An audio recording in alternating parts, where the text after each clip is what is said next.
سيدنا محمد وعلى آل سيدنا محمد كما صليت على إبراهيم وعلى آل إبراهيم في العالمين إنك حميد مجيد.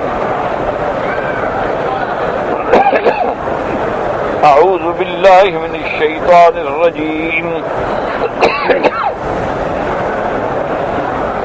بسم الله الرحمن الرحيم.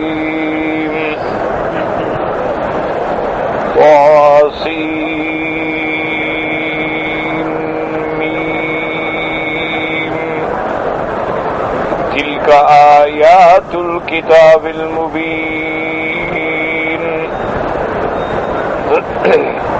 لعلك باخع نفسك ألا يكونوا مؤمنين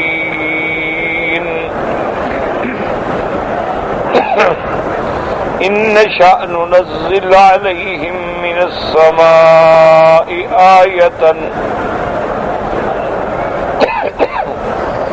إن نشأ ننزل عليهم من السماء آية فظلت أعناقهم لها خاضعين وما يأتيهم من ذكر من الرحمن محدث إلا كانوا عنه معرضين وقد كذبوا فسيأتيهم أنباء ما كانوا به يستهزئون أولم يروا إلى الأرض كم أنبتنا فيها من كل زوج كريم إن في ذلك لآية وما كان أكثرهم مؤمنين وإن ربك لهو العزيز الرحيم.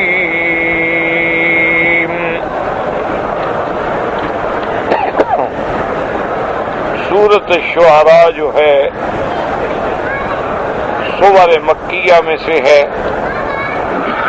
اور آپ الحمدللہ متعدد دفعہ پڑھ چکے ہیں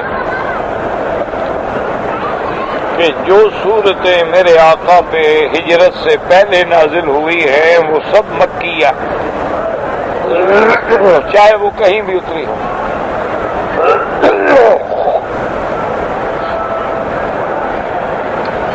اور جو صورتیں حضور صلی اللہ علیہ وسلم کی ہجرت کے بعد نازل ہوئی ہیں وہ سور مدنیہ ہیں چاہے کسی مقام پہ اتریں.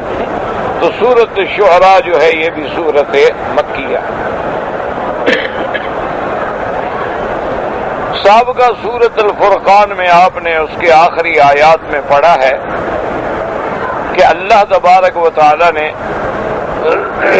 اپنے مومن بندوں کی نشانیاں بیان فرمائی کہ یہ علامات ہیں یہ علامات ہیں یہ علامات ہیں. صفات مومنین کا ذکر کیا گیا اور سب سے آخر میں اللہ تبارک و تعالی نے پھر مومنین کی جزا کا ذکر فرمایا کہ جو لوگ ان صفات کے حامل ہیں ان کو قیامت میں اونچے درجات ملیں گے جنت میں اور ان کا بڑے پذیرائی ہوگی، اکرام ہوگا، تسلیم سلام ہوگا. ہمیشہ وہ جنت میں رہیں گے اور کیا ہی وہ بہتر ٹھکانہ ہے. اس کے بعد اللہ نے فرمایا تھا کہ قل ما یعبأ بکم ربی لولا دعاؤکم فقد کذبتم فسوف یکون لزاما. یعنی اللہ تبارک و تعالیٰ پر اگر تم ایمان نہ لاؤ، اللہ کی تم عبادت نہ کرو تو اللہ کو کیا پرواہ. بہرحال نتیجہ یہ ہے کہ تم نے اللہ کی آیات کو جھٹلایا. اب انجام یہ ہے کہ فسوف یکون لزاما، یہ تمہاری تکذیب جو ہے یہ عذاب بن کے ہمیشہ تمہارے ساتھ رہے. تو ان آیات میں اللہ تبارک و تعالی نے اس بات رسالت محمد مصطفیٰ صلی اللہ علیہ وعلی آلہ واصحابہ وسلم تسلیما کثیرا کثیرا فرمایا پھر حضور صلی اللہ علیہ وسلم کی امت پہ جو شفقت ہے، جو رحمت ہے، جو مہربانی ہے، اس کا ذکر فرمایا، اور اس کے بعد پھر اللہ نے اپنا قانون قدرت بیان فرمایا کہ میرے محبوب اگر ہم چاہیں تو ایک ایسی علامت، ایسی نشانی ظاہر کر دیں کہ سب لوگوں کی گردنیں ٹوٹ جائیں، سب ایمان لائیں، لیکن ہم یہ تو چاہتے نہیں نا، ہم جبرن تو ایمان چاہتے۔ ایمان تو یہی ہے کہ بین الجبر والاختیار، جیسے ایمان بین الخوف والرجاء، کہ ہم نے کتابیں اتار دیں، اپنے پیغمبر بھیج دیے، صراط مستقیم بتلا دی گئی، حق اور باطل کو ہم نے نکھار کے بیان کر دیا۔ اب اگر کوئی ایمان لاتا ہے تو اپنے درجے پائے گا، اور اگر کفر پہ رہتا ہے تو اپنی سزا پائے گا۔ آپ غمگین نہ ہوں، آپ کے ذمہ ابلاغ ہے، تبلیغ ہے جو آپ نے کر دی۔ پھر تسلی ہے حضور صلی اللہ علیہ وسلم کے دل کے لیے کہ جو لوگ تکذیب کر رہے ہیں ان کو پتہ لگ جائے گا کہ پہلے جن لوگوں نے تکذیب کی ان کا انجام کیا ہو۔ اور آخر میں پھر اللہ اپنی قدرت کا اظہار فرماتے ہیں کہ دیکھو ہم نے زمین میں کیسے کیسے اعلیٰ پودے پیدا کیے، اعلیٰ چیزیں پیدا کی۔ زوج کا معنی جوڑ بھی ہوتا ہے، اور زوج کا معنی انواع اقسام بھی ہوتے ہیں، اور کریم معنی پسندیدہ۔ تو جب ہم دیکھیں ان کو پیدا کرنے پہ قادر ہیں، پھر ان کو مٹا دینے پہ قادر ہے، تو اسی طرح اس مخلوق کو بھی پیدا کرنے پہ قادر ہے، ان کو مٹا دینے پہ قادر ہیں۔ ہر چیز میں ہماری نشانیاں ہیں، لیکن بہت لوگ ہیں جو ایمان نہیں لے آتے۔ لیکن اس سب کے باوجود تیرا رب غالب بھی ہے اور رحمت کرنے والا بھی، وہ ہر چیز پہ غالب ہے لیکن اپنے بندوں پہ رحمت کرنے والے۔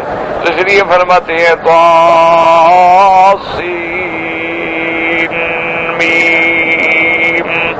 یاد رکھو یہ حروف مقطعات ہیں، یعنی اللہ پاک نے ابتدائے سورتوں کے اندر جیسے الف لام میم، اور کہیں مفرد ہے کہیں مرکب ہے، کہیں فرمایا قاف والقرآن المجید، کہیں فرماتے ہیں صاد، اور کہیں فرماتے ہیں حامیم، اور کہیں فرمایا قاف ہا یا عین صاد۔ تو یاد رکھیں کہ حروف مقطعات میں جو جمہور کا مسلک ہے، جو جمہور مفسرین کا طریقہ ہے، وہ یہ ہے کہ اللہ اعلم بمرادہ، اس راز کو اللہ تبارک و تعالی جانتے ہیں کہ ان حروف کے لانے کا مقصد کیا ہے۔ گو علماء نے اقوال ذکر فرمائے ہیں، لیکن راجح قول یہی ہے۔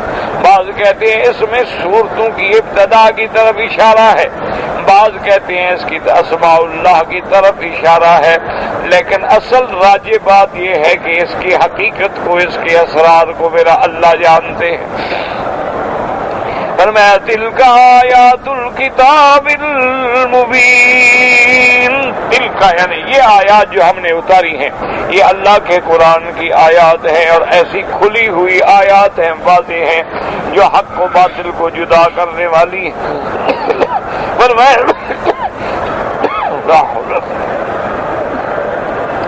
لعلک باخع نفسک الا یکونوا مؤمنین، کہ میرے مدنی کیا آپ اپنی جان کو ہلاکت میں ڈال دیں گے اگر یہ ایمان نہ لائیں؟ نہیں لاتے، نہ لائیں، آپ کیوں غم میں مبتلا ہوتے ہیں؟ کیونکہ حضور بڑی کوشش کرتے تھے نا کہ ایمان لے آئیں، ایمان لے آئیں۔ اللہ علیہ وسلم کوشش فرماتے کہ میری امت کا کوئی بندہ جہنم میں نہ جائے، اس لیے اللہ نے حضور کی شان بیان فرمائی، لقد جاءکم رسول من انفسکم عزیز علیہ ما عنتم حریص علیکم بالمؤمنین رؤوف الرحیم۔ کہیں فرمایا وما ارسلناک الا رحمت للعالمین۔ تو حضور کوشش کرتے تھے ہر لحاظ سے کہ کسی طرح ایمان لائیں، رات دن مشقت فرماتے، تبلیغ فرماتے، ان کے گھروں میں جاتے، ان کی باتیں برداشت کرتا، پر میں آپ کیوں اپنے آپ کو ہلاکت میں ڈالتے؟ لعلک باخع نفسک باخع یعنی مہلک نفسک، اپنے آپ کو ہلاکت میں ڈالنے والے. ان نشاء ننزل علیہم من السماء آیۃ، اگر ہم چاہیں تو آسمان سے ایسی نشانی اتار دیں. فظلت اعناقہم لہا خاضعین، پھر ان کی گردنیں جھک جائیں، ان کی گردنیں ٹوٹ جائیں، یہ ماننے پہ تیار ہو جائیں. لیکن فرمایا ہماری حکمتیں ہم ایسا نہیں کرتے ہیں. وما یاتیہم من ذکر من الرحمن محدث الا كانوا عنه معرضین، اور نہیں آتا ان کے پاس اللہ کی طرف سے کوئی تازہ آیت، تازہ احکام، لیکن یہ اعراض کرتے. فقد كذبوا، ان تکذیب کی. فسيأتيهم انباء ما كانوا به یستہزئون، تاکہ انہوں نے تکذیب کی ہے البتہ آئیں گے، ان کو پتہ لگ جائے گا خبریں. انباء بنا اخبار ان لوگوں کی جنہوں نے استہزاء کیا تھا کہ ان کا کیا حال ہوا ہے، دنیا میں بھی کیا حال ہوا اور آخرت میں بھی کیسا حال ہوگا. فرمایا کہ کیا یہ ان کو آنکھیں نہیں ہیں، زمین پہ رہتے ہیں، میری قدرتیں دیکھ رہے ہیں. اولم یروا الی الارض، کیا زمین پہ نظر نہیں ڈالتے؟ کم انبتنا فیہا من کل زوج کریم، کہ ہم نے اس میں کیسے کیسے جوڑے پیدا کیے. پودوں کے، نباتات میں بھی جوڑے ہوتے ہیں، درختوں میں بھی جوڑے ہوتے ہیں، ان میں بھی مذکر مؤنث ہوتے ہیں. آپ دیکھیں نا کھجور ہے، اس کا بھی مذکر بھی ہے مؤنث بھی ہے، ہر درخت کے جوڑے ہوتے ہیں. تو اگر ہم ان کو پیدا کرنے پہ قادر ہیں، پھر دیکھیں کھڑے کھڑے باغ اجڑ جاتے ہیں، کھڑے کھڑے فصلیں تباہ ہو جاتی ہیں، تو اسی طرح ہم ان کو بھی تباہ کرنے پہ قادر. ان فی ذلک لآیۃ، اس میں اللہ تعالی کی قدرت کی بہت بڑی نشانی ہے. وما کان اکثرهم مؤمنین، لیکن یہ اتنی نشانیاں دیکھنے کے بعد بھی ایمان نہیں لے آتے. وان ربک لہو العزیز الرحیم، میرے محبوب تیرا رب غالب بھی ہے. اب غالب ہے تو دشمنوں کو ہلاک کیوں نہیں کرتا؟ فرمایا رحیم بھی تو ہے، مہربان بھی تو ہے. جب چاہیں گے تو کر سکتے ہیں، نہ چاہے ان کی مرضی ہے. قال المؤلف رحمہ اللہ تعالی من الکلام الحروف المقطعۃ فی اوائل السور. اب مفسر رحمۃ اللہ علیہ فرماتے ہیں کہ جو حروف مقطعات ہیں سورتوں کی ابتدا کے اندر، اس پہ ہم نے مفصل بحث کر دی ہے سورۃ البقرہ کی ابتدا میں. جس نے دیکھنا ہے پھر وہ اس سورت کے مبارک کی، جہاں اللہ نے فرمایا الف لام میم ذالک الکتاب لا ریب فیہ، تو وہاں ساری تفصیل سے بحث موجود ہے. فرمایا تلک آیات الکتاب المبین، اے هذه آیات القرآن المبین البین الواضح الجلی الذی یفصل بین الحق والباطل. یہ قرآن پاک کی، اللہ کی قرآن کی آیات ہیں، ایسی کھلی ہوئی آیات ہیں، ایسی روشن آیات ہیں کہ حق و باطل کو جدا کرنے والی ہیں. والغی والرشاد، گمراہی اور ہدایت کو بتلانے والی ہے. فرمایا لعلک باخع نفسک، باخع اے مہلکن، کیا آپ اپنے آپ کو ان کے لیے ہلاکت میں ڈال دیں گے. مما ترضون، آپ حریص ہیں کہ یہ ایمان لے آئے ہیں، آپ غم میں مبتلا ہو جاتے ہیں کہ یہ ایمان کیوں نہ لائے. نہیں لائے ہیں، آپ اپنے آپ کو پریشان نہ کریں. وهذه تسلیۃ من اللہ رسولہ صلی اللہ فی عدم ایمان من لم یؤمن به من الکفار. ان آیات میں اللہ نے اپنے محبوب کو تسلی دی کہ میرا محبوب جو کافر ایمان نہیں لے آتے آپ غم نہ کریں، یہ میرے فیصلے ہیں، جس کو چاہوں ہدایت دوں، جس کو چاہوں گمراہ کر دوں. من یهده اللہ فلا مضل له ومن یضللہ فلا ہادی له، جس کو چاہوں میں ہدایت دوں اس کو کوئی گمراہ نہیں کر سکتا، اور جس کو میں گمراہ کر دوں اس کو کوئی ہدایت نہیں دے سکتا. اس لیے میرے آقا محبوب دو عالم، رحمت دو عالم سیدنا محمد مصطفیٰ صلی اللہ علیہ وسلم ہمیشہ دعا مانگتے تھے کہ یا مقلب القلوب والابصار ثبت قلوبنا على دین قلوبینک کہ دلوں کے پھیرنے والے، مہربانی کر کے ہمارے دلوں کو اپنے دین پہ جما دے اللہ جدھر چاہیں۔ میرے آقا فرماتے ہیں القلوب بین اصابع الرحمن، انسانوں کی مخلوق کے دل جو ہیں اللہ کی انگلیوں کے درمیان میں ہیں، یقلبها کیف یشاء یصرفها کیف یشاء، یعنی اس کے لیے کوئی مشکل نہیں، جدھر چاہے پھیر دیں، چاہے تو ہدایت کی طرف پھیر دیں، چاہے تو گمراہی کی طرف پھیر دیں۔ اب دیکھا نہیں ہے کہ 2 حادثے پاکستان میں متواتر ہوئے ہیں، ایک حادثے میں کتنی خواتین اور بچے شہید ہو گئے، اور ایک اور حادثے میں کتنے علماء اور بڑے بڑے لوگ شہید ہو گئے۔ اللہ ان کی مغفرت فرمائے، اللہ تبارک و تعالی رحمت فرمائے، اللہ ملک پہ رحم فرمائے، امن و استحکام قائم فرمائے۔ اب آپ دیکھیں کہ یہ کیا انداز ہے کہ نماز ہو رہی ہے، لوگ نماز پڑھ رہے ہیں، اختلاف اگر ہے بھی سے تو اختلاف کا یہ معنی تو نہیں ہے کہ لوگوں کو مار ڈالو۔ کتنے بے گناہ بیچارے آئے ہوں گے کہ ہم جا کے حضور صلی اللہ علیہ وسلم کی سیرت کے جلسے میں شریک ہوں، وہ تو عقیدت سے آئے ہوں گے نا بیچارے، اب ان کو تو نہیں پتا کیا چیز کیا ہے، عقیدت بدعت کیا ہے، سننے وہ تو آئے حضور کی شان ہے، جلوس ہوگا، شان شریک ہوں گے، لیکن بے گناہ کسی کو پتہ ہی نہیں ہے اور گھر میں لاش پہنچے، شناخت بھی نہ ہو، اندازہ کرو ان گھروں پہ کیا گزری ہو۔ انا للہ وانا الیہ راجعون، اللہم اغفرہم وارحمہم وتجاوز عنہم۔ بہرحال دیکھیں جی، باطن کا علم تو اللہ کو ہے، جب اقتدار پہ بیٹھنے والے لوگ جو ہیں وہ مجرموں کو نہیں پکڑ سکتے تو ہم کیا کہہ سکتے ہیں، لیکن یہ کوئی مسلمان ایسی حرکت نہیں کر سکتا۔ لازم بات ہے کہ کفر کی طاقتیں ہیں جو ہمیں لڑا رہی ہیں، اسی لیے وہ نہیں پکڑے جاتے۔ یہ نہیں ہے کہ حکومتیں زور نہیں لگاتی، پورا زور لگا، لیکن وہ بدبخت جو پیچھے بیٹھے نا بڑے دور بیٹھ کے ڈوری ہلاتے ہیں۔ لوگ غریب ہیں، غربت سے تنگ ہیں، ان کو خرید لیتے ہیں کہ دیکھو بھائی تم نے ڈبل ایم اے کیا ہے، نوکری ملتی نہیں، ٹھوکریں کھا رہے ہو، آ جاؤ ہم 50 لاکھ دیتے ہیں، تمہارے گھر والے کھائیں گے، مر جاؤ دفع ہو جاؤ، کیا ہو جائے گا؟ اس کو ایسا بریف کرتے ہیں کہ بھئی تم ایک بندہ مر جاؤ گے نا، تمہارا خاندان تو عیش کرے گا۔ انا للہ وانا الیہ راجعون۔ وہاں کتنا بڑا دکھ ہے، کتنا بڑا افسوس ہے، مسلمان کہیں بھی ہو کلمہ تو پڑھتا ہے، پھر نماز پڑھ رہا ہے۔ انا للہ وانا الیہ راجعون۔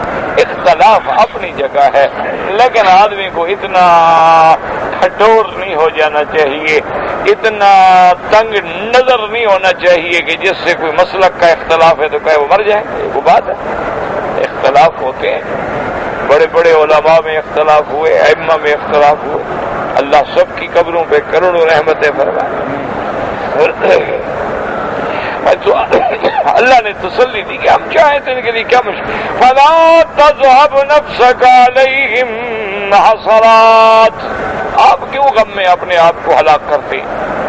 كقوله تعالى فلعلك باخع نفسك على آثارهم، قال مجاهد وإكرمة طالواتي والضحاك والحسن رضوان الله عليهم لعلك باخع نفسك اے قاتل نفسك، اپنے آپ کو ہلاک کرنا، اپنے آپ کو غم میں ڈال کے مار دینا۔ الا اب ای هذا الباخع الحزن نفسه لشيء فاته عن يديه المقادير، تو وہ اپنے آپ کو ہلاکت میں ڈالنے سے کیا ہوگا؟ یہ تو اللہ کی تقدیر کے فیصلے ہیں، جو وہ کر چکے ہیں کوئی ٹال نہیں سکتا۔ ثم قال تعالى إن نشاء ننزل عليهم من السماء آية فظلت أعناقهم لها خاضعين أي لو نشاء أنزلنا آية تبصرهم إلى الإيمان قهرا ولكن لا نفذ ذلك لأننا لا نريد من أحد إلا الإيمان الاختياري۔ اللہ پاک نے فرمایا ہم چاہیں تو ایسی نشانیاں بھی اتار سکتے ہیں کہ ان کے اوپر ہم بادل کھڑے کر دیں، آسمانوں کے ٹکڑے گرا ڈالیں تو ان کو مجبور کر دیں ایمان لانے پہ، لیکن ہم اضطراری ایمان نہیں چاہتے، ہم اختیاری ایمان چاہتے ہیں کہ بندہ اپنے اختیار سے ایمان لائے۔ فمن شاء منکم فلیؤمن ومن شاء فلیکفر، جو چاہے ایمان لائے جو چاہے کفر کرے۔ ہم نے واضح بتایا بیان کر دیا ہے، حق و باطل کو نکھار دیا ہے۔ اس لیے فرماتے ہیں کہ ہم قہرن ان کو مجبور کر دیں ایمان پہ، لیکن ہم نہیں چاہتے، کیونکہ لِأَنَّا لَا نُرِيدُ مِنْ أَحَدٍ، ہم ہر کسی سے یہ چاہتے ہیں کہ وہ اپنے اختیار سے ایمان لائے۔ جیسے فرمایا وَلَوْ شَاءَ رَبُّكَ لَآمَنَ مَنْ فِي الْأَرْضِ كُلُّهُمْ جَمِيعًا، اللہ چاہتے تو ہر بندہ مسلمان ہو جاتا۔ اب انت یکون مومنین، کیا میرے پاک نبی صلی اللہ علیہ وسلم آپ لوگوں کو جبر کریں گے کہ وہ ایمان لے آئیں؟ اللہ کے ہاتھ میں ہے، نصیب ہوگا تو ہوگا۔ وَلَوْ شَاءَ رَبُّكَ لَجَعَلَ النَّاسَ أُمَّةً واحدہ، اگر اللہ چاہتے ساری ایک امت ہوتی، سارے مسلمان ہوتے، سارے مومن ہوتے، ایک کافر بھی نہ ہوتا، لیکن پھر امتحان کیسے ہوتا؟ اگر صرف رات ہو تو پھر دن کی کیا قیمت ہے، اگر صرف دن ہو تو پھر رات کی کیا قیمت ہے۔ اس لیے اللہ نے دن بھی بنایا، رات بھی، نور بھی ہے، ظلمہ بھی۔ اللہ تبارک و تعالی نے گرمی بھی ہے، سردی بھی، اچھائی بھی ہے، برائی بھی، حق بھی ہے، باطل بھی، تب امتحان ہوگا نا۔ اس لیے فرماتے ہیں کہ اگر اللہ تبارک و تعالی چاہتے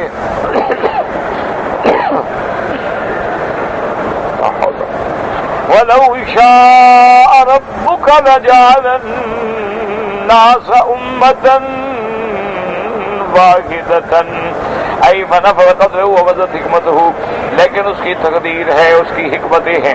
وقامت حجتہ البالغہ خلقہ برسال رسل وانزال کتب علیہم، اللہ پاک نے رسول بھیج کے، اللہ پاک نے کتابیں اتار کے اپنی حجت پوری کر دی کہ اب یہ نہیں کہہ سکو گے کہ ہم ایمان کیوں نہیں لائے، ہم ایمان کیسے لائیں۔ اللہ نے پیغمبر بھی بھیجے، کتابیں بھی اتاری تاکہ کسی کا عذر باقی نہ رہے۔ اس لیے فرماتے ہیں وما كنا معذبین حتی نبعث رسولا، ہم تو کسی قوم پہ عذاب نہیں بھیجتے جب تک اپنا پیغمبر نہ بھیجیں کہ جاؤ ان کو دعوت دو، سمجھاؤ، معجزات دکھلاؤ، پھر نہ مانے تو پھر ہم ہلاک کرنے پہ قادر۔ اللہ تو فرعون کو چاہتے ایسے پکڑ لیتے نہیں، پہلے موسیٰ علیہ السلام کو بھیجا، ہارون علیہ السلام کو بھیجا کہ جا کے ان سے بات کریں، اور جب فرعون اکڑ گیا تو پھر اللہ نے ایک سیکنڈ بھی نہیں لگا غرق ہونے۔ اس لیے فرماتے ہیں حسرتاً علی العباد ما یاتیہم من رسول الا کانوا بہ یستہزئون، ہائے افسوس کہ کیسی مخلوق ہے کہ جب بھی پیغمبر آیا تکذیب کرتے ہیں، استہزاء کرتے ہیں۔ اور آج بھی یہی عالم ہے کہ جو بندہ دین پہ قائم ہے، داڑھی ہے، شریعت ہے، سنت کے مطابق شکل ہے، لباس، لوگ مذاق بناتے ہیں۔ ایسے دیکھو جی یہ کیسا آدمی، اگر اس نے انگریزی سوٹ پہنا ہوا کہتے تھے یار کو بڑا آدمی جا رہا ہے، یعنی کافروں کی شکل بنائے تو بڑا آدمی ہے، محمد مصطفیٰ کی شکل بنائے تو گندا آدمی۔ پتہ نہیں قیامت میں خدا کو کیا جواب۔ انا للہ و انا الیہ راجعون۔ اس لیے فرماتی ہیں کہ یا حسرتاً علی العباد ما یاتیہم من رسول الا کانوا بہ یستہزئون ثم ارسلنا رسلنا تترا، اللہ نے ہم نے بار بار رسول بھیجے ایک کے بعد ایک، کلما جاء امت رسولها کذبوا، اور جب امتوں کے پاس میرے پیغمبر آئے انہوں نے پیغمبروں کی تکذیب کی۔ ولہذا قال تعالی هؤلاء فقد كذبوا فسيأتيهم انباء ما كانوا به يستهزئون، اے فقد كذبوا بما جاءهم من الحق وسيعلمون بهذا التكذيب بعد حين۔ اللہ نے فرمایا کہ جب حق آ گیا، پیغمبر آ گیا، کتاب آ گئی، لیکن انہوں نے تکذیب کی، البتہ ان کو پتہ لگ جائے گا کہ اس تکذیب کا انجام کیا ہوتا ہے۔ وَسَيَعْلَمُ الَّذِينَ ظَلَمُوا أَيَّ منقلب ينقلبون ثم نبه تعالی سلطانی وجلال قدرہ و شانہ. اس کے بعد اللہ پاک اپنی شان اپنی قدرت کاملہ کا ذکر فرماتے ہیں کہ الذین اجترؤوا علی مخالفت رسولہ و تکذیب کتابہ، کہ جو لوگ میرے پیغمبر کی مخالفت کرتے ہیں میری کتابوں کی تکذیب کرتے ہیں یہ نہ سمجھیں کہ ہم عاجز ہیں، ہم ہر چیز پہ غلبہ رکھتے ہیں. وَهُوَ القاهر العظیم القادر الذی خلق الارض وانبت فیہا من کل زوج کریم من ضرور سوار الحیوان. وہ تو ایسی ذات ہے کہ جس نے زمین پیدا کی، پھر زمین کے اندر ہر قسم کے جوڑے پھلوں کے پیدا کیے، نباتات پیدا کی، پھل پیدا کیے، حیوان پیدا کیے. تو جو ان کے پیدا کرنے پہ قادر ہے وہ ان کو مٹانے پہ بھی قادر ہے، ہلاک کرنے پہ بھی قادر ہے. قال سفیان الثوری رضی اللہ عنہ شابی الناس من نبات الارض ومن دخل الجنة فهو کریم ومن دخل النار فهو لئیم. حضرت شابی سفیان الثوری فرماتے ہیں الناس من نبات الارض، انسان بھی ایسے ہیں جیسے زمین سے کوئی سبزی اگتی ہے تو جو زمین مٹی سے پیدا ہوا جنت میں چلا گیا وہی کریم ہے، لیکن اگر جہنم میں گیا تو وہ بدبخت و لئیم ہے. تو انسان بھی تو مٹی سے پیدا ہوتا ہے. ان فی ذلک لآیۃ وما کان اکثرهم مؤمنین. ان فی ذلک لآیۃ قدرت الخالق الاشیاء الذی بسط الارض، اس کے اندر اللہ کی قدرت کی نشانیاں ہیں کہ جس نے زمین کو بچھایا ہے، آسمانوں کو بلند کیا ہے. وما ھذا ما امن اکثر الناس، لیکن اس دلائل کے باوجود ان آیات کے باوجود اکثر لوگ جو ہیں وہ ایمان نہیں لے آئے. بل کذبوا بہ وبرسلہ وکتبہ، اللہ کی بھی تکذیب کی، اللہ کے رسولوں کی بھی تکذیب کی، اللہ کی کتابوں کی بھی تکذیب کی. وخالفوا امرہ وارتکبوا نہیہ، اللہ کے جو احکام تھے ان کی مخالفت کی، اللہ نے جس چیزوں سے روکا تھا یہ انہی کے اندر پڑ گئے. وَإِنَّ رَبَّكَ لَهُوَ الْعَزِيزُ الرَّحِيمُ. العزیز الذی عز کل شیء وقہرہ، غلب جو ہر چیز پہ غالب ہے، ہر چیز پہ جس کی قدرت کاملہ ہے. الرحیم بخلقہ، اپنے بندوں پہ انتہائی مہربان ہے. فلا یعجل ولا صابر یجرہ، اللہ جلدی نہیں کرتے اپنے بندوں کو ہلاک کرنے میں، اللہ جلدی نہیں کرتے اپنے بندوں کو عذاب دینے میں، بلکہ مہلت دیتے ہیں، تاخیر کرتے ہیں. ثم یأخذہ اخذ عزیز مقتدر، لیکن اس کے باوجود بھی بندے نہ مانے تو پھر قدرت کے ساتھ پکڑ لیتے ہیں. قال ابو العالیہ عربیاں سے العزیز فی نقمتہ، اللہ غالب ہیں عذاب دینے میں. وانتصار من خالف امرہ وعبد غیرہ، اور ان لوگوں پر اللہ تبارک و تعالی جو ان کے احکام کی مخالفت کریں، اللہ کے سوا کسی غیر کی عبادت کریں، ان سے بدلہ لینے پر بھی وہ قادر ہیں. وقال سعید بن جبیر الرحیم من تاب الیہ واناب، اور اللہ نہایت مہربان ہیں، نہایت رحم فرمانے والے ہیں ان بندوں پہ جو توبہ کریں اور اللہ کی طرف رجوع کریں. اللہم تبنا الیک، اللہم ارحمنا، اللہم ارحمنا، اللہم استرنا بسترک الجمیل، اللہم اشفنا واشف مرضانا ومرضى المسلمین یا ارحم الراحمین.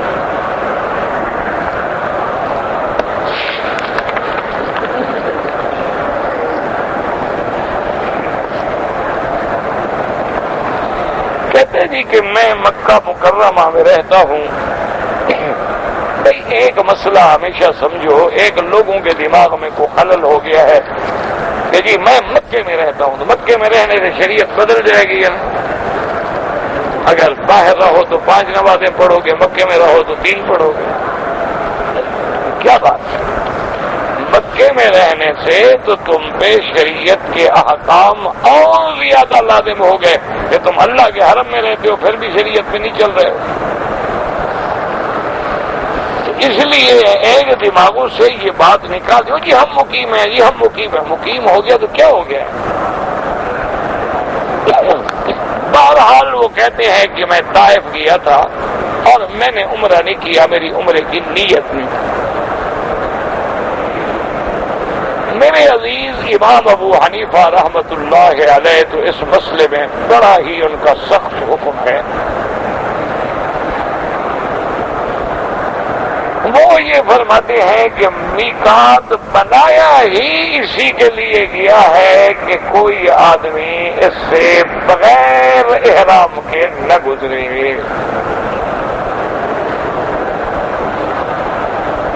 نمبر 1.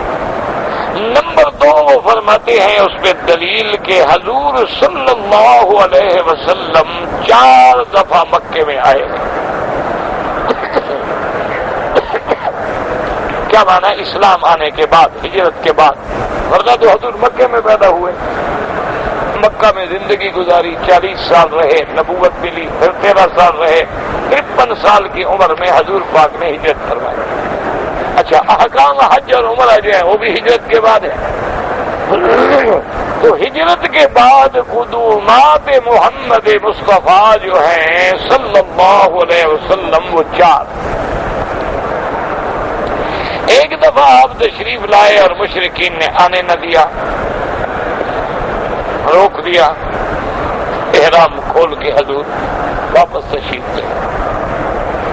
اب عمر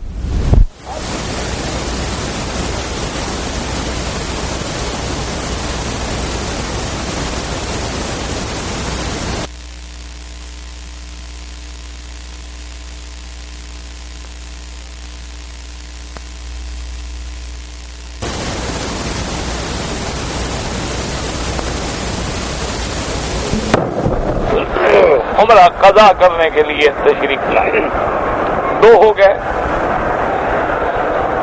تیسری دفعہ حضور آئے ہیں جب مکہ فتح ہوا، اور 4تھی دفعہ حضور آئے ہیں جب آپ طائف و حنین کی وجہ سے جعرانہ کے مقام پہ آپ کا قیام رہا. کئی دن حضور وہاں رہے. پہلے طائف کا محاصرہ ہوا، جنگ حنین ہوئی، پھر طائف ہوا، اس کے بعد اللہ نے غنائم دیے تو آپ نے جعرانہ میں قیام فرمایا، وہی بیٹھ کے غنائم تقسیم کیے. پھر جعرانہ سے حضور احرام باندھ کے مکے میں داخل ہوئے. تو یہ کل 4 دفعہ ہے حضور کا آنا. اسی طرح حجۃ الوداع ہے.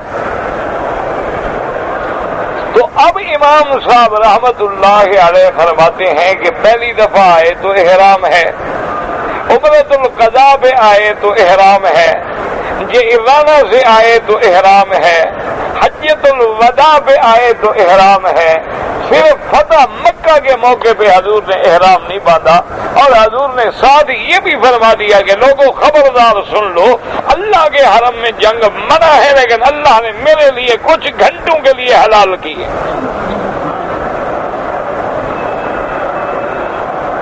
لم تحل لأحد قبلی، مجھ سے پہلے کسی پیغمبر کو اللہ نے اجازت نہیں دی کہ اللہ کے حرم میں وہ قتال کرے، لیکن اللہ نے مجھے اجازت دی ہے. وہ تو خاص اجازت تھی.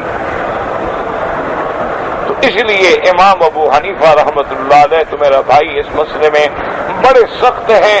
وہ فرماتے ہیں کہ میقات اب حضور نے بنائے کیوں، اللہ نے میقات مقرر کیوں کیے ہیں کہ 5 میقات ہیں، ان پہ آؤ یا ان کے محاذ پہ آؤ، بغیر احرام کے داخل نہ.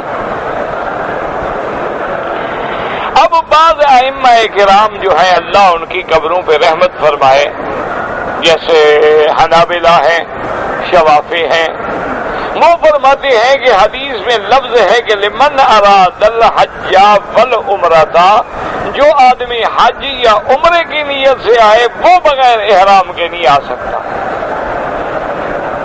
اگر ایک آدمی آ رہا ہے اس کی عمرے کی نیت ہی نہیں ہے،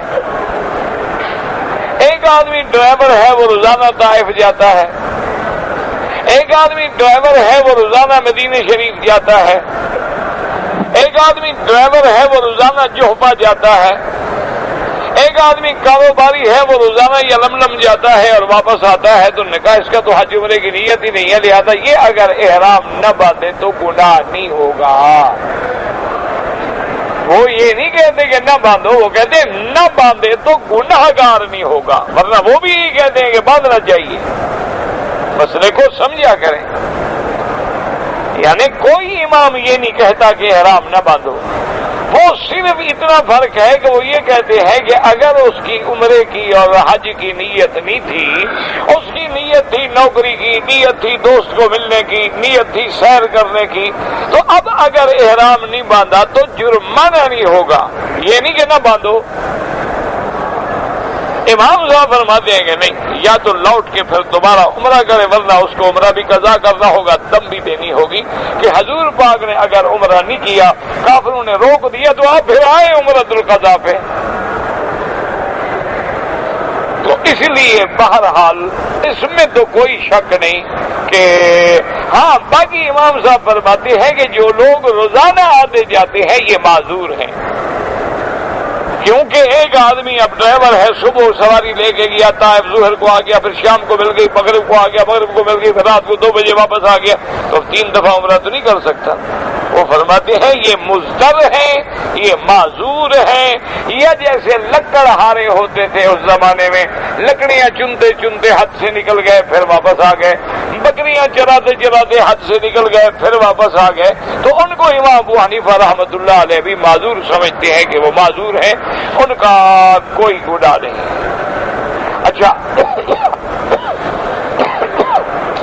اب ندید تحقیق کے بعد بھی علماء نے بہرحال صاحبین کا جو قول ہے نا، امام ابو یوسف اور امام محمد ابن حسن الشیبانی کا، ان کا رجحان بھی اسی طرف ہے کہ اگر اس کی نیت حج عمرے کی نہیں تھی اور احرام نہیں باندھا تو گناہ گار نہیں ہوگا، جرمانہ نہیں ہوگا، لیکن افضل یہ ہے کہ احرام باندھے۔ بہرحال کوشش تو یہی ہے، کیا کرو کہ اللہ نے موقع دیا ہے، طائف جا رہے ہو، دوستوں بھی مل لیا، واپسی میں احرام باندھ کے آ گئے، 1 گھنٹے کے اندر اتنی بڑی سعادت مل گئی کہ میقات کا عمرہ نصیب ہو گیا، تو آدمی کیوں چھوڑے؟ کوشش کرو۔ لیکن بہرحال چونکہ تمہاری عمرے کی نیت نہیں تھی اور آج کل لوگ ضعیف ہو گئے ہیں، تو اب علماء یہی اجتہاد کر رہے ہیں کہ الدین یسر، دین میں آسانی ہے، لوگوں کو آسانیاں دی جائیں تاکہ جو کچھ دین کے ساتھ لگے ہوئے یہ بھی بیچارے چھوڑ کے نہ بھاگ جائیں کہ جی مشکل ہے، اب ہر وقت کون عمرہ کرے، کون احرام باندھے اور کون پابندیاں برداشت کرے۔ ہم جی گھر سے واپس آتے ہیں چھٹی گزار کے، سامان ہوتا ہے، بچے ساتھ ہوتے ہیں، یعنی ہزارہ بہانے ہوتے ہیں، ورنہ جن کے دل کے اندر تڑپ ہے وہ تو سمجھتے ہیں کہ یار ہم جا تو ویسے رہے ہیں، مفت میں عمرہ ملتا ہے، ہم کیوں چھوڑیں گے؟ یار ہم ویسے جا رہے ہیں، عمرہ ہمیں مفت میں مل رہا ہے، اور جب مفت میں عمرہ مل رہا ہے تو ہم کیوں چھوڑ دیں؟ تو اچھا، کبھی کبھی ایسا بھی ہوتا ہے کہ اگر آدمی ہمت کر لے اور ارادہ کر لے تو اللہ اسباب بھی پیدا کر دے۔ میں ایک دفعہ باہر سے آ رہا تھا لیکن وایا دبئی آ رہا، میرے پاس احرام کی چادریں نہیں تھی، میں نے سوچا یہ اتنا بڑا انٹرنیشنل ایئرپورٹ ہے، یہ پوری دنیا میں ایک سمبل ہے، تو کیا مشکل ہے وہاں کھڑے کھڑے میں 2 احرام کی تولیے چادریں جو بھی مل گئی لے لوں گا۔ اب جناب جب میں آیا تو میرے پاس گھنٹہ 1.5 گھنٹہ یا 2 گھنٹے اللہ عالم اتنا ٹائم تھا، یعنی دونوں فلائٹوں کے درمیان جو وقفہ تھا، میں اترتے ہی فوراً، وہ بہت بڑی مارکیٹ ہے ایئرپورٹ پہ، ساری مارکیٹ میری ٹانگیں ٹوٹ گئی ڈھونڈتے ڈھونڈتے، لیکن احرام نہیں ملا، باقی ہر بلا تھی۔ انا للہ و انا الیہ راجعون، یعنی اعلیٰ سے اعلیٰ قسم کی شرابیں جو ہے نا وہ موجود تھیں۔ آدمی کو کہتے ہوئے حیا آتی ہے کہ مسلمانوں کے ایئرپورٹ ہیں، پتہ ہے کہ یہاں سے مسلمان گزریں گے، فرق کیا پڑتا ہے بھی ایک دکان پہ رکھ لو، ہر وہ بلا تھی جو دنیا کے منکرات ہیں نا وہ سارے وہاں تھے، لیکن نہیں تھا تو احرام کی چادریں نہیں تھی۔ اب جناب میں نے سوچا، کچھ پریشانی بھی ہوئی کہ یار اب کیا کروں، احرام کی چادریں نہیں، پھر میں نے سوچا چلو ایسا کرتے ہیں کہ جہاز میں بیٹھے بیٹھے پھر یہی کپڑے شپڑے نکال کے کندھے پہ ڈال لوں گا، نیت کر لوں گا، جتنے اتر کے احرام باندھ لوں گا، اور کیا نہیں، اصل تو احرام نیت کا نام ہے نا، چادریں باندھنے کا نام تھوڑا احرام ہے۔ یہ لوگوں کو غلط فہمی ہے، وہ سمجھتے ہیں کہ چادریں باندھیں گے تو ہم احرام باندھ رہے ہیں، وہ باندھنے کے احرام کو بھاگا ہوا تھا، تم نے باندھ دیا اس کو۔ احرام نیت نیت کا نام ہے، احرام لبیک پڑھنے کا نام ہے، لبیک بعمرۃ، لبیک اللہم لبیک۔ چاہے تم نے کپڑے نہیں بدلے نہ بدلو، اتر کے بدل لو، میقات سے نیت تو کر لو نا، اگر مجبور ہو کپڑے نہیں ہیں بیٹھے رہو پجامے میں، ایک ٹوپ نکال کے کندھے پہ ڈال دو، نہ بھی ڈالو اسی طرح بیٹھے رہو۔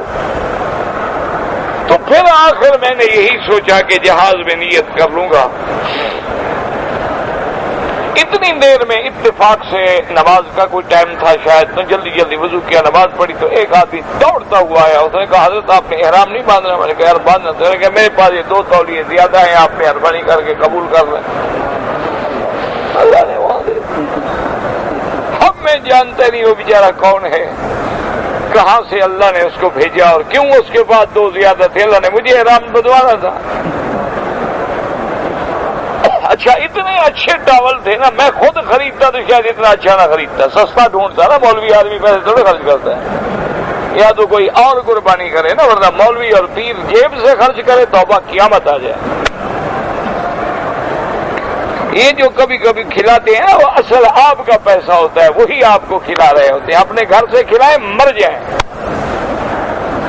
وہ عالم گزر گئے گھر سے کھلانے والا، اب تو کاروبار ہے، بزنس ہے، جتنا کھلاؤ اتنے مرید زیادہ، نہ کھلاؤ کوئی پوچھتا بھی نہیں، سلام بھی نہیں کرتا، ورنہ اللہ والے تو وہ ہیں جن کا آپ کو ہمیں پتہ ہی نہیں ہے کتنے چھپے پڑے ہیں، ان کو مجال ہے کوئی سلام کرے۔ اب تو دکاندار ہی ہے نا جی، شو کرو، 8-10 آدمی ہوں، کوئی مسلح اٹھائے، کوئی لوٹا اٹھائے، کوئی بیت اٹھائے، کوئی ہلکا اٹھائے، کوئی حضرت کے پیچھے جھومے، سبحان اللہ، کام بن گیا، 15-20 دن میں کام بن جاتا ہے۔ تو بہرحال میرا عزیز، کوشش یہ کیا کرو کہ احرام نہ چھوڑو، لیکن مجبوری ہے تو اللہ معاف کرے گا انشاءاللہ۔ کہتے ہیں جی کہ میں دوسری شادی کرنا چاہتا ہوں، پہلی بیوی اجازت نہیں دیتی، اس کی اجازت کے بغیر میں دوسری شادی کر سکتا ہوں؟ پہلی بیوی کسی کی ایسی پاگل آج تک پیدا ہوئی ہے جو اجازت دے؟ یہ آپ کو کس نے کہا ہے کہ پہلی بیوی اجازت دے گی آپ کو؟ اور جو اتنے کمزور ہوں نا مولوی وکی سے مسئلہ پوچھنے والے، آپ کبھی دوسری شادی نہیں کریں گے۔ جس نے کرنی ہے وہ مسئلہ پوچھنے تھوڑا آتا ہے، تمہیں 4 کی اللہ نے اجازت دی ہے، کر لو، بیوی نہیں مانتی نہ مانے، جب کر لو گے خود بخود ٹھیک ہو جائے گی، نہ مانے ایک اور کر لو پھر سب ٹھیک ہو جاتے ہیں۔ اگر 2 کے کرنے سے جھگڑا ہو نا، تیسری کر لو، میں تو آپ کو اللہ کے مذاق نہیں کر رہا، تجربہ کریں، 2 میں جھگڑا ہے نا، تیسری کر لو، اگر جھگڑا ہو جائے میرے پاس آ جائے، سارے جھگڑے ختم۔ لیکن انشاءاللہ آپ نہیں کرتے، بس آپ دل پشاوری کرتے رہتے ہیں۔ جو بیوی سے پوچھتا ہو وہ بھی شادی کرے گا؟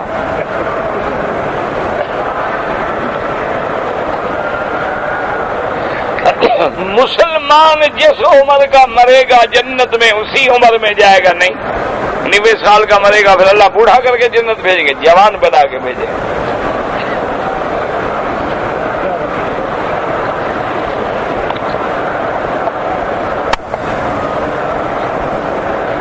ہاں وہ یہ ہے، اطعموا الطعام، غریبوں کو کھانا کھلاؤ، وافشوا السلام، ایک دوسرے کو سلام کیا کرو، السلام علیکم السلام علیکم، وصلوا والناس نیام، اور رات کو نماز پڑھا کرو جب لوگ سو رہے ہیں۔ تو جب ان 3 چیزوں پہ عمل کرو گے ادخلوا الجنت بسلام، اللہ کی رحمت سے جنت میں داخل ہو جاؤ گے۔ کہتے ہیں یہ جنت میں جو اللہ ہمیں حوریں عطا فرمائیں گے تو وہاں یہ دنیا والی بیوی بھی ہوگی، تم تنگ ہو کیا؟ بہرحال یہ ہوگی جناب، یہ نہیں چھوڑتی، یہ وہاں بھی ہوگی انشاءاللہ، لیکن وہاں اللہ اس کو ایسا جمال دیں گے کہ حوریں بھی اس کو دیکھ کے رشک کریں گی۔ یہ اسی حال میں نہیں ہوگی جیسے یہاں ہے، یہ سب بد زبانیاں، سب تیز کلامیاں، سب بےہودگیاں ختم ہو جائیں گی۔ جب جنت آئے گی تو اخلاق سنور جائیں گے، ڈرو نہیں، فکر نہ کرو، ٹھیک ہو کے ملے گی انشاءاللہ۔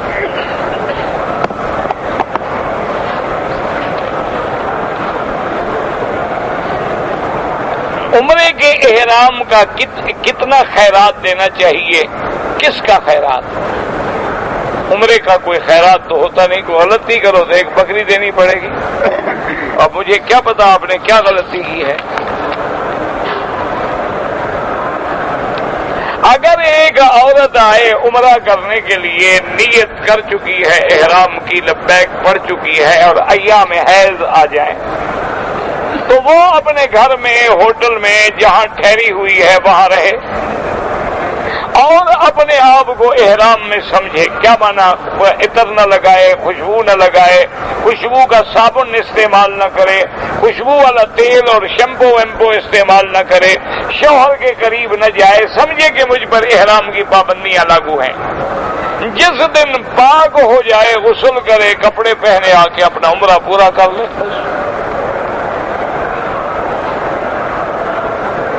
اگر ہمارا گروپ ہمیں مجبور کرتا ہے کہ جی آپ یہاں نہیں ٹھہر سکتی ہیں اور گروپ سارا مدینے جا رہا ہے، تو پھر مجبوراً آپ مدینے چلی جائیں، واپسی پر وہاں سے احرام باندھ کے آ جائیں. لیکن امام ابو حنیفہ رحمۃ اللہ علیہ یہاں بھی سخت ہیں. وہ فرماتے ہیں اس عمرے کو تم باطل کرو گی یا اسی احرام میں رہو آخر تک. اگر فاسد کرو تو پھر اس کی ایک دم دینی ہوگی.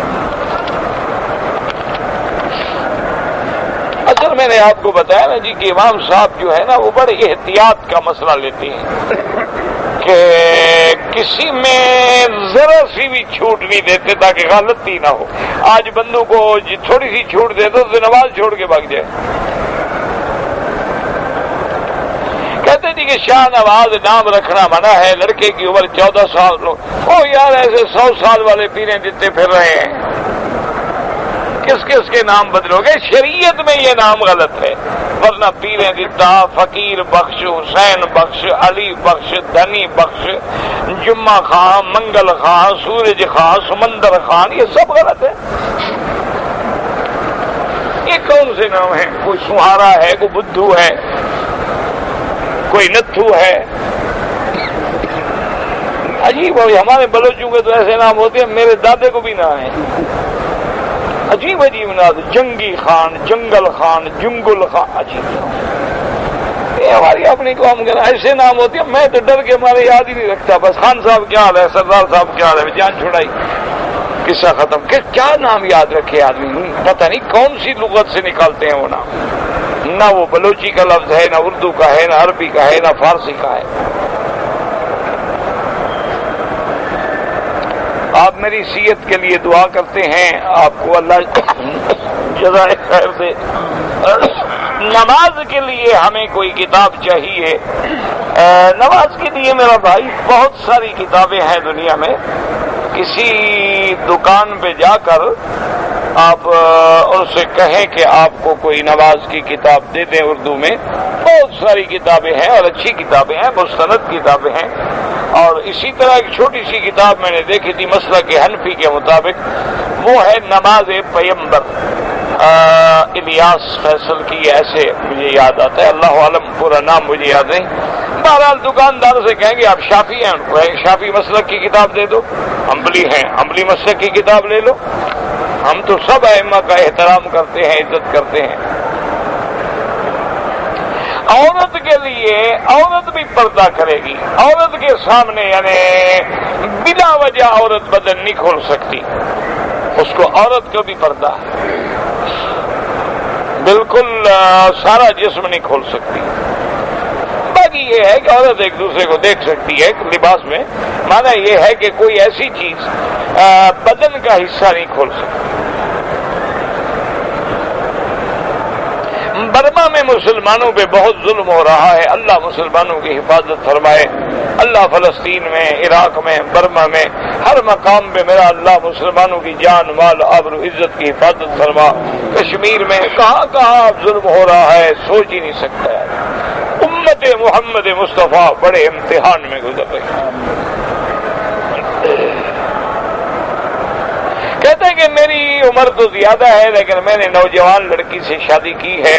میں گناہگار ہوں. اگر آپ اس کے حقوق ادا کر سکتے ہیں تو گناہگار نہیں ہے. اگر آپ اس کے حقوق ادا کرنے پہ قادر نہیں ہے تو پھر کیوں کی ہے آپ نے شادی؟ پھر گناہگار ہیں۔ پیسے آ جاتے ہیں نا جی، آدمی کو چین نہیں آتا، غریب بیچارے کو ایک نہیں ملتی، دولت ہو تو پھر بڑھاپے میں بھی ہر آدمی کہتا ہے جناب رشتہ کر لیں۔ اچھا، باہر کے ملکوں میں تو یہ ہوتا ہے کہ اب جتنی بڑی بڑی حسینہ عالم ہیں نا وہ بوڑھے تلاش کر کے شادی کرتی ہیں، کہتی ہیں جلدی مرے گا، جان چھٹے گی، ایک انشورنس مل جائے گی، جائیداد مل جائے گی، پھر کسی اور نوجوان سے کر لیں گے بعد میں۔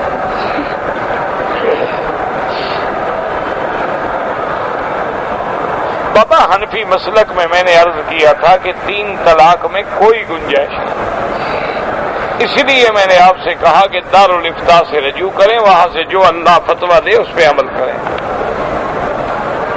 عورت طلاق لے سکتی ہے، عورت خلو کر سکتی ہے، یعنی اگر اس کا شوہر کے ساتھ گزارا مشکل ہو گیا ہے اور وہ زندگی نہیں گزار سکتی ہے تو عورت کو حق حاصل ہے کہ وہ قاضی کی عدالت میں خلو کا دعویٰ دائر کرے، اور پھر شوہر کو بھی حق حاصل ہے وہ کہے کہ میں نے اس کے نکاح پہ، شادی پہ جو خرچ کیا ہے سارا مجھے واپس کرے، پھر میں چھوڑوں گا۔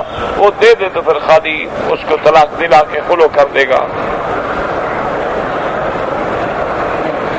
لڑکی کا نام دوری شاہ پتہ نہیں کیا ہوتا ہے، مجھے تو نہیں پتا ہوگا، یہ کوئی اسلامی نام تو ہے نہیں، باقی تمہاری مرضی۔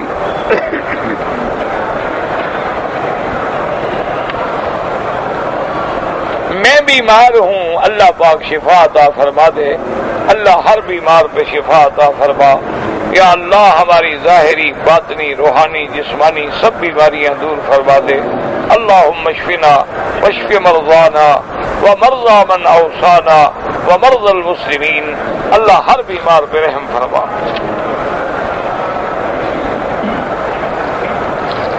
مطلقہ بیوی مر جائے تو وہ کس کے حصے میں جائے گی؟ تمہارے حصے میں نہیں آئے گی، تم نے طلاق دے دی، بات ختم ہو گئی۔ وہ بیوی تمہارے حصے میں آئے گی جو تمہارے نکاح میں مرے گی، جس کو تم نے طلاق دے کے جدا کر دیا ہے، بات ختم ہو گئی، تمہارے حصے میں وہ نہیں آئے گی۔ اب وہ دیکھیں کہ وہ شادی کرے گی تو پھر جس کے عقد نکاح میں مرے گی قیامت میں اس کے حصے میں آئے گی۔ اور اگر بعض عورتیں ہیں وہ مطلقہ ہو گئی لیکن دوبارہ شادی نہیں کر سکی تو پھر اس کا معاملہ اللہ کے سپرد ہے، وہ اگر چاہے گی وَلَكُمْ فِيهَا مَا تَشْتَهِي أَنفُسُكُمْ وَلَكُمْ فِيهَا مَا تَدَّعُونَ۔ جنت ایک ایسی چیز ہے کہ جو جنتی جو تمنا کرے گا اس کو بھی اللہ دے گا۔ بہرحال طلاق دینے کے بعد شوہر کا حق جو ہے وہ ختم ہو جاتا ہے، اس کے لیے وہ عورت جو ہے وہ اجنبی ہو جاتی ہے۔ واللہ اعلم۔ اللہم صلی علی سیدنا محمد وعلی آل سیدنا محمد کما صلیت علی ابراہیم وعلی آل ابراہیم فی العالمین انک حمید مجید۔ یا اللہ یا رحمان یا رحیم یا حی یا قیوم یا ذی الجلال والاکرام، یا الہنا الہ کل شیء الہا واحدا لا الہ الا انت، اللہم انت المیسر لکل عسیر وانت علی کل شیء قدیر، یا لطیف یا لطیف یا لطیف الطف بنا فی تیسیر کل عسیر فإن تیسیر کل عسیر علیک یسیر، اللہم یسر امورنا و امور المسلمین، اللہم یسر امورنا و امور المسلمین، اللہم یسر امورنا و امور المسلمین مع الراحة لقلوبنا و ابداننا والسلامة والعافیة فی دیننا و دنیانا، اللہم لا تجعل مصیبتنا فی دیننا ولا تجعل الدنیا اکبر ہمنا ولا مبلغ علمنا، اللہم لا تسلط علینا بذنوبنا من لا يخافك فینا ولا يرحمنا، یا سابغ النعم یا دافع النقم یا فارج الغم یا کاشف الظلم یا اعدل من حکم یا حسیب من ظلم یا ولی من ظلم یا اولا بلا بدایت و آخرا بلا نہایت، اجعل لنا من امرنا فرجا ومخرجا اللهم اجعل لنا وللمسلمين من كل هم فرجا ومن كل ضيق مخرجا ومن كل بلاء عافيا یا اللہ عالم اسلام پہ اپنی رحمت نازل فرما، یا اللہ اسلامی ملکوں میں امن قائم فرما، یا اللہ بلد الامین کو قیامت تک ہر فتنے سے محفوظ فرما، یا اللہ پاکستان میں امن قائم فرما، یا اللہ پاکستان کی حفاظت فرما، تمام بلاد اسلامیہ کی حفاظت فرما، تمام مسلمان ملکوں کی حفاظت فرما، تمام عالم اسلام کی حفاظت فرما، یا اللہ مسلمان عرب میں ہے، عجب میں ہے، یا اللہ جس ملک میں ہے، جس جگہ میں ہے، اس کی جان مال آبرو عزت کی حفاظت فرما، یا اللہ ہمیں مانگنا نہیں آتا، بغیر مانگے عطا فرما، یا اللہ حضور کی امت کے ہر بندے کو دین کا مبلغ بنا، دین کی تبلیغ کرنے والا بنا، دین کی دعوت دینے والا بنا، دین پہ چلنے والا بنا، دین سے محبت کرنے والا بنا، دین پہ مستقیم رہنے والا بنا، یا اللہ ہمیں بغیر مانگے نعمتیں عطا فرما، یا اللہ ہمیں بغیر مانگے نعمتیں عطا فرما، یا اللہ ہماری ساری پریشانیاں دور فرما، یا اللہ سب دکھ دور فرما دے، یا اللہ تیرے سوا کوئی پریشانیاں دور نہیں کر سکتا، بالی سوا کر عید باب کہیلتن ولئن رددت فأی باب اقرأ اللهم احسن عاقبتنا في الامور كلها واجرنا من خزي الدنيا وعذاب الاخره سبحان ربك رب العزة عما يصفون وسلام على المرسلين والحمد لله رب العالمين اللهم صل على سيدنا محمد وعلى آل سيدنا محمد كما صليت على إبراهيم وعلى آل إبراهيم في العالمين إنك حميد مجيد.